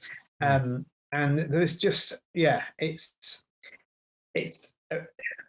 genuine beliefs kind of fueled by a really bad misogyny, particularly on the women's bodies and what women are supposed to look like, because witches were always, Yeah, it's a really strange period, and it's a really ugly period for obviously for women, but really just I think for humans in general. I mean, just to people, you know, have this stuff publicly and be talking about it's just really terrible. It's a really, really ugly part of human history. I want to move to the kind of closer to really modern day. There's three things I want to ask you about, and then a few things on present day. Okay. The one thing is, what can you say is the major contribution to James Lange's theory of emotion? This is something every grad student in psychology learns about. We learn about this. What was a big theory, and how does that still kind of survive today? You feel something, then you realize it's an emotion in a nutshell. Yep. It's something happens in your body. It could be as extreme as you smile and then you're happy, whereas everyone assumes you're happy and then you smile. So the physiology first, and then the emotion. Right. Yeah. And it's, I don't know, is it still around really? I mean, well, you definitely learn about it for sure. Yeah, you learn about it. You learn about that it. and the various others out there. It's one of the big four, isn't it? Still, so, it's a Schachter, Singer, James Lange's. Oh God, I had to memorize all of them at one point. There's like a big four. Yeah. But that's sort of the one that historically is sort of feeding off this new idea that is emotion that sort of come around. That. But it was a big deal when it came out. Yeah, I mean, it was huge. I mean, it was. You know, that was the way we understood emotions for a while. And then we continue to talk about it. I mean, William James was, Lange as well. William James was a brilliant man. Yeah. And so he says something, people listen, you know. So, and it's there is a lot more of the sort of the Lange idea of emotions being something you need to, I feel like holistic, not quite the right word, but you know, it's you have to self-examine in order to understand and that kind of thing. Yeah. And I think there are. One of the big things that's with us now is Lange had the idea that things in the mind are a psychological construct, that there aren't pathways. There isn't an anger pathway and a fear pathway and a happy pathway and a hunger pathway. But actually the whole brain lights up and the whole thing does something. You know, when you are hungry, you think about food, you picture food, you maybe imagine food, parts of your brain make you salivate. That sounds like an ointment. Salivate. It all happens at once, that there's this thing. And that is coming back in a big way into psychology, particularly through emotions. The idea kind of that holistic idea of things. And it's sort of, partly through the let's just say the limits of fMRI scanning that people are saying, hang on a minute. Yeah, people got really excited about fMRIs when it came out, and they look nice, they look pretty, but they don't really tell you anything. Yeah, it's that whole thing. I think I say it that somebody says, right, I'm going to put you in a massive tube, and it's really noisy. You're going to have to put some headphones on. It's that noisy, and then when we put you in there, we want you to feel normally. Right. You know? Yeah. What? It's not. We are going to find better instruments, 100 years from now, hopefully. I think there's some coming on stream. There's some really interesting virtual reality stuff. Yeah. There's some really cool stuff with that. Yeah. So. Let's talk about shame. This is something I know a little bit about. And you talk about, you give the example of Japan and samurais and Buddhism a little bit. How do you use these contexts, these cultures, to understand how shame is manifest globally? I mean, what are some of the differences? You talked about a little bit earlier, I forget what we were talking about earlier in the conversation about how, especially in Japan, there's certain ways in which they express emotion, Yes. which is pretty much the opposite of how we do it in the West. And so for shame specifically, how do you understand some of it in these cultures? In Japan, you absolutely would not, under any circumstances, tell them that your meal was bad, going back to our Michelin star restaurant, because the shame that will put upon the waiter would be enough to make them quit. And, it's a big thing in Japan. It has been for a long time. It comes back to the idea that a type of shame called haji, which is, it's basically shame, really, at its core. And I think there are lots of different kinds of shame. And actually, there's somebody I'm doing a talk with, hopefully in the States later next year, who's going to do a talk about the various kinds of shame. So I'll be interested to hear that. But shame is realizing you aren't the self you think you are. Something happening so you don't meet your own expectations. Yeah. So there's this ideal self that you think you are. I'm 6'2" and skinny and handsome. Unfortunately, I look in the mirror and I feel shame because I am not. But it's more than that. It's more you want to be this thing, and when somebody points out that you're falling short, you feel shame. And Haji in particular is somebody seeing you in a way that you don't want to see them. For example, there's a story in the book where I talk about how there is a monk who comes across a female monk, a devotee who used to be a prostitute. And he addresses her as a prostitute, and she feels massive haji in this moment. There's an old Shinto tale of the first gods, and the first female god dies, and he follows her to the afterlife. And when he puts a torch on to see her, she's rotting and she's horrible, and he runs away. And he feels haji because he's seen her not as he imagined her, but as she is. And she feels so much haji, she closes the door to the afterworld so that we can't ever visit it again. It's this thought that somebody's seeing who you were rather than who you are or who you want to be. I don't know if I can elaborate any further than that, really. No, that's great. That's great. Yeah. It is different, but I think so. So I my dissertation was on shame, and it's interesting because this stuff is not static, right? It's always moving, and so the literature that I read, when I was doing it was from you start with Lewis in the 70s and you go all the way to Tagney in the 90s, and then a lot of the work that was done in 2010s, and then I kind of keep up with it, and there's this kind of evolution of how we understand shame, but it's always within weird populations, so Western countries, and people kind of give kind of beat researchers up for that.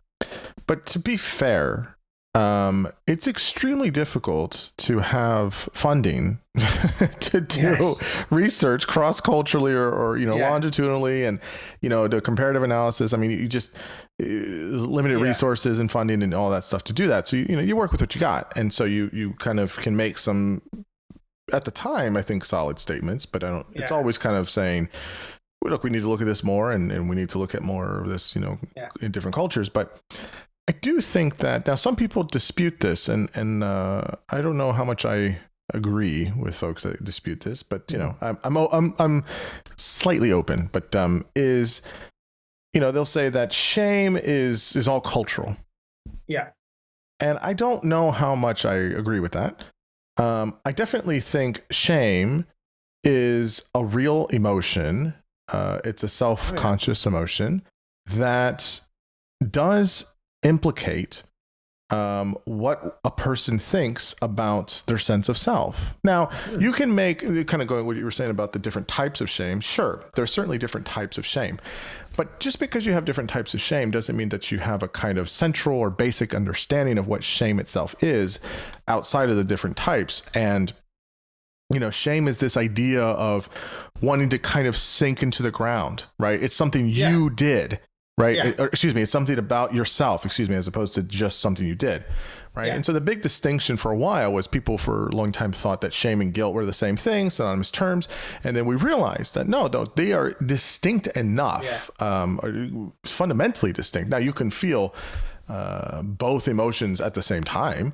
I can feel guilty I did something and then still think some way about myself because of what, Yes. But there's, I think, to be human, I think has to have some sense of shame. Now, how that's manifested or how that's expressed may be, 100% different in other cultures. Yeah. But to say shame is just a cultural thing and it's going to be the foundational definition of shame itself is going to be different based on whatever culture is, I'm not buying that completely. But I do think it as we learn more about it, and people will look at, well, how in Japan or in other places in the East or in Asia, how it is manifested or how it's expressed. Because look, you have state shame, you have trait shame, you have private shame, you have public shame, right? Just because it's a self-conscious emotion or a social emotion does not mean you only have to have that in those moments. You can feel it privately as well. And I think that shame is a very complex emotion. Going back to what we were saying earlier, many people in the West will, I think very wrongfully, see shame as something it's like an original sin kind of thing. We need to repent of this and get rid of it, which is, I think, bullshit. Shame is like any other emotions in terms of their, I don't want to say neutrality, but it's not a good or bad thing. It's something that can have adaptive qualities for us to say, hey, listen, you felt some sense of shame when you took the candy out of the candy jar, and you shouldn't do that. That's not the way to do things. And again, your culture will have different norms about what that is, but that doesn't mean that the idea itself is dependent on the culture, if you kind of know what I mean. So anyways, I get a little bit more kind of like how you have certain ideas about disgust. I get a little bit more animated about shame. So yeah, absolutely. I mean, the thing about shame is, talking about positive shame, Japan is one of the richest countries in the world, possibly because somewhere core to their identity is this idea of haji, that they don't want to be shamed anymore, and they don't want to feel shame, and they will feel ashamed if they do something wrongly. So, if you go into a Michelin star restaurant in Tokyo, you never will have to send the food back because the chef who wants to avoid feeling shame. He's going to be on point, the best. Yeah, absolutely. And I haven't studied it in Japan. I mean, I think it would be really fascinating, and maybe everything I just said will be completely turned upside down if I ever do. But I wonder if it has to do something with their pretty ancient history of. I believe I'm right on this, that they have a cultural and historical sense of honor for much of their culture. Yeah. And I'm curious about how that juxtaposition would be, right? Of honor and then shame as the kind of opposite of that. I wonder how much that's implicated in their expression over time of shame, of kind of what you're saying here. It's actually something that has occurred to me to look at in my own field, because we used to have in the West, in Europe, a very strong honor culture as well. So strong that it would determine how honorable you were as a person, would determine how you would be put to death if you did a crime. So if you are a poor person who has been stealing from people and you're nobody, they'll take something of the earth, rope, and they will hang you. However, if you are a queen, Anne Boleyn, they will get the finest swordsmith in Europe to come over and cut off your head with the finest sword they can find, because you are more honorable. And the shame element of that is one of those, end of an undergraduate essay. More research needs to be done on. Right. So it does. And I'm interested to hear this talk later this year. I can't remember who's giving it now. Apologies. But I'm looking forward to it anyway, because I'd like to see it, because I get the sense, and this is totally unscientific, I apologize. I get the sense that shame is deeply important to in-group, out-group relations. The in-groups Yes, yeah, are yeah. core to, shame is a core part of what makes a group a group. You do not want to upset the other people in your group. Yeah, Um, yeah. And the other thing I'm really interested in is how shame manifests now. Because on one hand, you can't shame anybody. You can't fat shame or anything. On the other hand, if somebody does fat shame, you shame them. Mm-hmm. There's this strange Mm-hmm. imbalance, with, so yeah, it's something that I've thought about quite a lot, actually, since doing this book, because this is one of the areas like, oh, that's interesting. I'll read all these papers. Read all this stuff. And so since doing that, I've gone, it's really interesting. And there's a gap in the market, as it were, for early modern shame. So, there is. And it's complicated. It's a very complicated emotion, and it's connected with the other self-conscious emotions, and shame is also, in terms of the behavior, shame proneness is leads to anger, as opposed to guilt, leading to more reparative action, right? Yeah. So, I do something wrong, I steal a candy bar. If I feel guilty, well, the guilt will say, yeah, you should go fix that. Go return it, go pay it back or whatever. Shame is, well, I feel like I can't do anything because I'm just a terrible person, right? Or in this instance, I was pretty terrible on this, and I can't change that, or it feels like I can't change it. Yeah. So I'm upset. I'm upset at myself. I'm upset at the situation, and which is interesting, kind of about anger, because you have really fascinating chapter. We go to Africa, I believe, and you talk about this woman. What's her name? Yaa Asantewaa. Yes. And how do we understand, or how can we use anger, the emotion of anger, to understand some of her story and some of the cultural pieces there in the history? Well, she was a Akan who was sort of, I don't know how to describe where it is it Namibia? I can't remember which country it's in the modern day. That's probably this historians. We know what countries used to be called. When say, where's that now? We go, whoa. I forget what the modern day country is. I'm also drawing a blank on it. But she became queen because they exiled her son, who was the king of this particular Akan tribe. And they had a throne, the Golden Throne. Very important. What they believed is that when you contact the people who were the elders, who were the rulers, they had a throne for each of their positions. Mm-hmm. So they had a military throne, if you like, a administrative throne. And whoever sat on the throne actually connected with the spirits of all the people that, if you like, were under them. So they had a real spiritual connection with the military person, with the military. The queen, who sat on the Golden Throne, had a real spiritual connection with everybody in their tribe, in their group.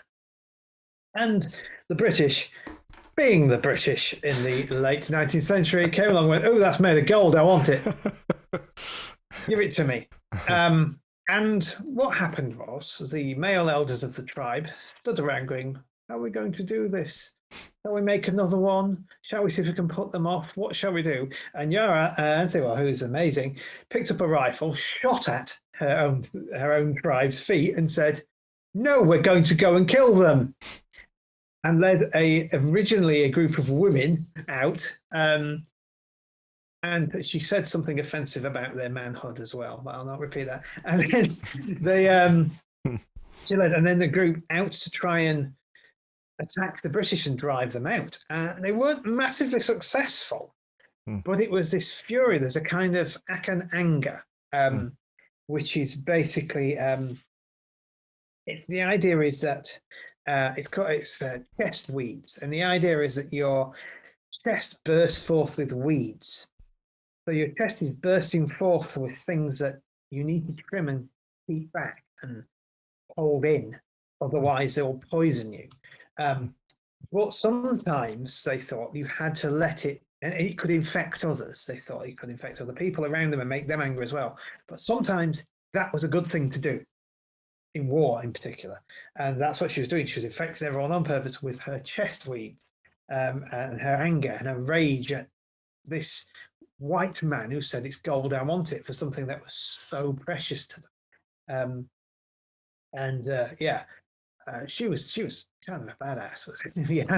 No, I mean, yeah, I didn't know the story, and I'm reading the Yeah. chapter. I'm like, man, who is this woman? She's an Yeah. absolute badass. I mean, it was Yeah. such a cool story, and it you know, anger again is a really interesting, complex emotion because we in the West we almost always see it negatively, right? The road rage, or someone's in a shouting match with somebody, or it leads to somebody we always look at the behavior of where kind of anger is kind of the spark, and then these negative behaviors. But again, anger has a lot of adaptive utility. I mean, it really can be used if it's harnessed well. It can be used very well, and it's just absolutely. Most people just don't harness it very well, So, but and her story seems like a very good one of how to harness it. So, to quote the great poet Johnny Rotten, "Anger is an energy. May the road rise with you." So right. So, yeah. It's funny.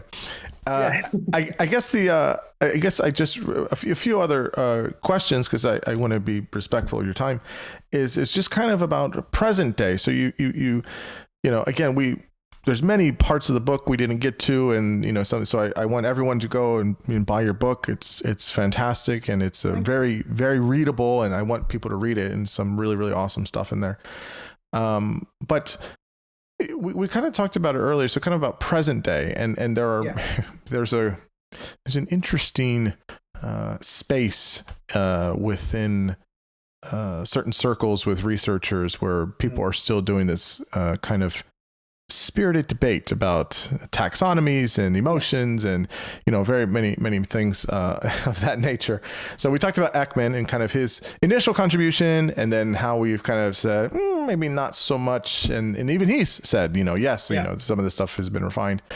One of the, I've mentioned her a few times before, one of the biggest researchers at the moment. She's had a book come out last year, and then she had a really big one come out a couple years ago, is Lisa Feldman Barrett. She's big in this world. She's very well published and well cited. And she does a kind of social construction model of emotions. And and she has this idea of emotion concept. What do you just know about some of her work, and what are your just general thoughts about it? She's kind of the main person. Her Damasio is there. He's a big one. He's kind of more of the neuroscience-y. Lisa does that too, but he's very much in the neuroscience part of it. There's a bunch of other people that are doing research on emotions, but she's the big one. What are your thoughts? Yeah, she's a big one. Her and Russell as well, who works with her quite a lot. There's very similar things.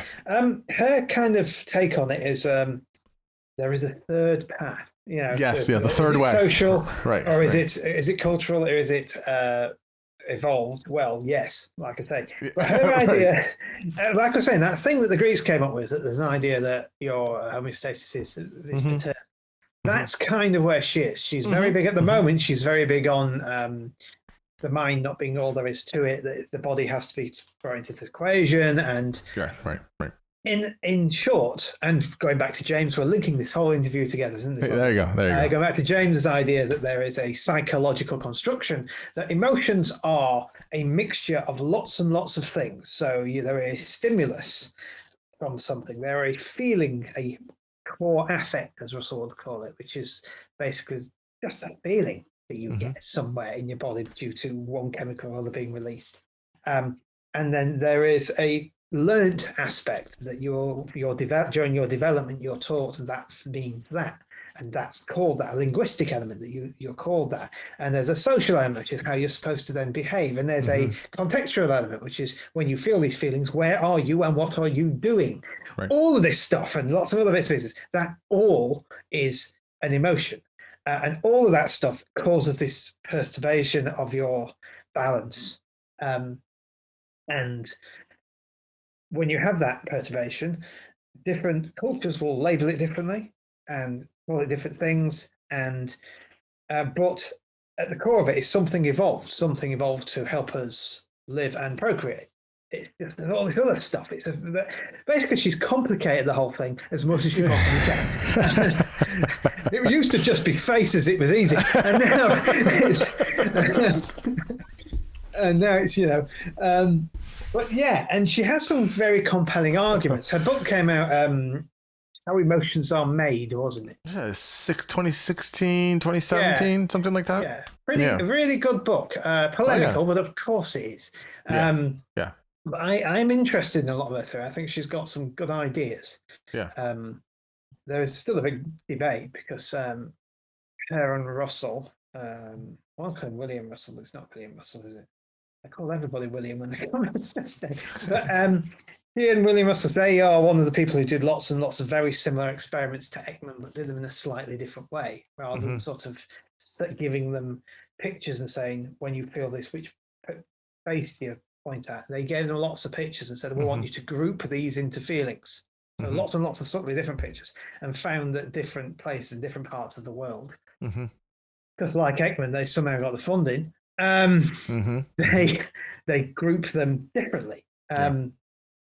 And so, yeah, it's heating up emotions. I think she's contributed a lot. She's a giant. I mean, she's a giant for sure. And she's one of the, again, biggest researchers. And her newest book was, I think, tremendous. It was 7.5 lessons for the brain or of the brain or whatever. In terms of like popular science for just kind of like coffee table, small book for people to read. There were basically 7 chapters or short essays essentially. And it was great. We need people to just write accurate science in a way that's super distilled and synthesized and digestible for common folk.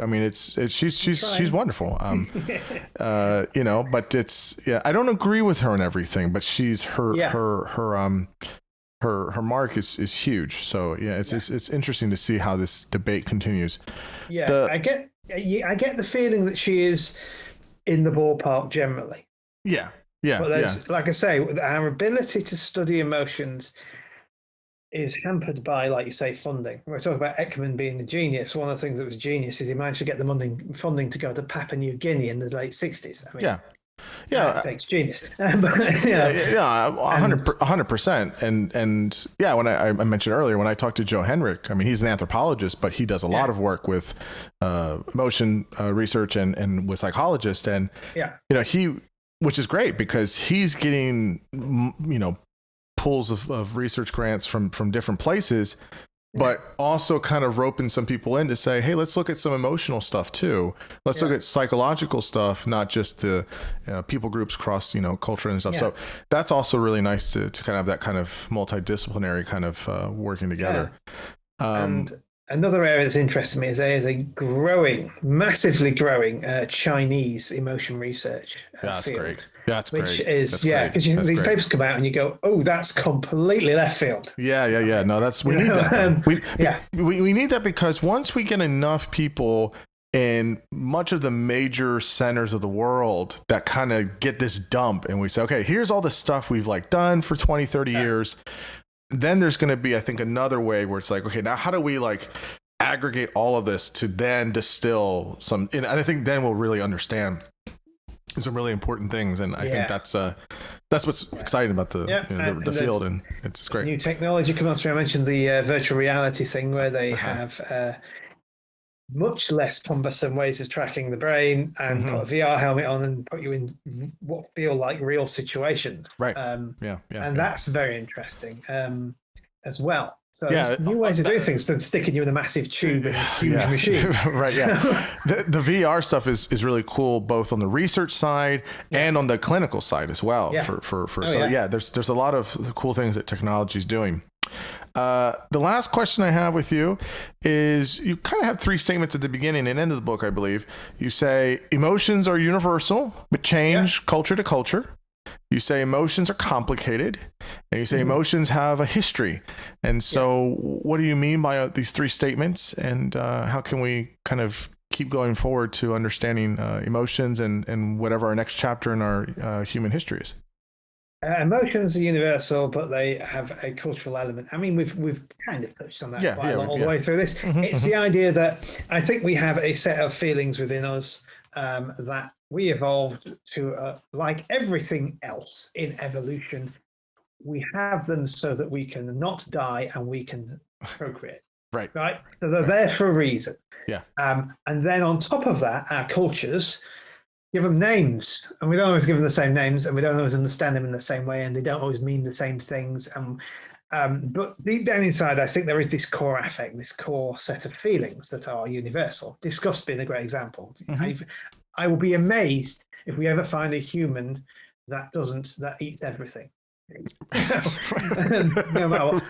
Right. A few years ago, that could have been me, but that's another story.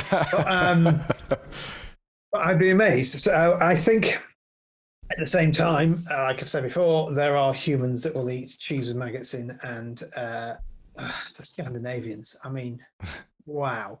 If it hasn't been buried for 5 years, they won't eat it. So, I think it's nice. That's one of the things. So I think there's that. That's what I mean by universal and cultural. That there's, I mean, a lot of emotion scientists, some of the great scientists, the late great Jack Manskett, and I think of, well, any of them, name one, they all will say there is this level of emotions, and there's this, and there's this. There's this sort of feeling level, and then there's this appraisal level, and there's this cultural level. And some of them say, well, the cultural level is just window dressing, not interested. And then others will go, no, the window dressing is the important bit. Let's look at the windows. So there's that. And then there's the second question. What was that again? I was going over the three statements that you said. So you had said emotions are universal and change culture to culture. You said they're complicated. They're complicated. And they have a history. I hope we've demonstrated how complicated they are. Yes, they're very complicated. The answer to that question is listen to this again. When you get back here, you'll have the answer. Yeah, they are complicated things. The very fact that the emotion itself, just emotion, is a contested term. Yeah. Before you get any further than that, we've got into complexity. Then when you actually look what they are and how they work and where they work in the brain. I read a paper, Insula. I felt amazing. For years, I've been saying that the insula is more of a level adjuster. It decides how much and how little of something you're going to experience. And a paper came out just a week ago that said, the insula is a level adjuster. It seems to experiment. Yes, I win. So things like that. We've been looking at this bit of the brain for how long? So it's very complicated to see what these things do. Yeah, the aspect of it being complicated is that there's something that we know every human experiences, right? We call it emotions, but okay, you want to call it something else, fine. But we know that we're having that distinct subjective experience and we're trying to organize it and we're trying to figure out. Everyone has that thing, right? Unless you have a brain tumor or something like that. But like everybody has that aspect of what it means to be human. And we're just trying to find the most accurate and organized way of explaining those experiences we have. And in fact, even when you mentioned the brain tumor and people who are clinical psychopaths and people who are on the spectrum all have different ways of having that thing. What does that mean? Yes. Or not having that thing. Yeah, even. That's right. So, it's very complicated, very, very interesting. And as for emotions have a history, well, they do. How we understand them, what they are, what they were. Like I said, when I was talking about Abomination, that it was this set of things that became this one thing that became a set of things again, that when they thought up disgust in the West, in English at least, became this one thing again. It's an example of that is an example of the history of a concept.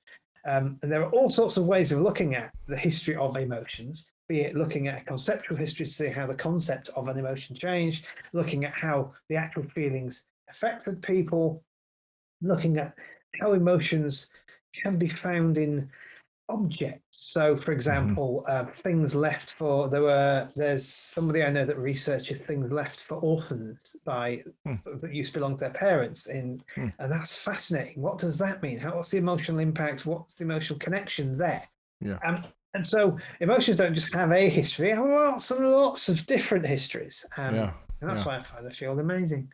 Yeah. Yeah. No, absolutely. And, look, I mean, this is, you do such an excellent job of detailing the human history of emotion and just that, trying to find, the narrative. I mean, it's a very hard task to say in human history, what are these emotions? They were called something different at this time or in this culture, but we're talking about this, fear, anger, disgust, desire, etc.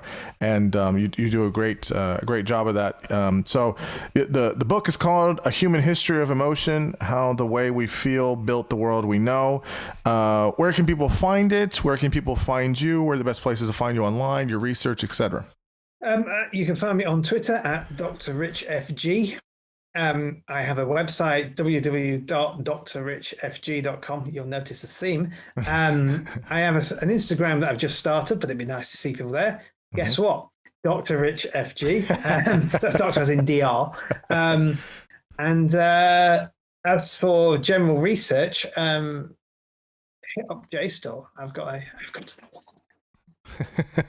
on JSTOR. I'm currently about to submit quite a few more. So that's great. That's great. Yeah. Well, I hope everyone goes and buys your book. Rich, this was such a delight. I really was looking forward to this conversation. I love studying the study of emotions. I loved your book. I loved hearing about the history. And so I had such a blast talking with you about all this stuff. It kind of feels like home base. So this was a great time. I really appreciate you coming on and chatting with me for a couple hours. Yeah, it's been great. Thank you very much for inviting me. I like to talk. Yes, me too. All righty. Well, thank you so much.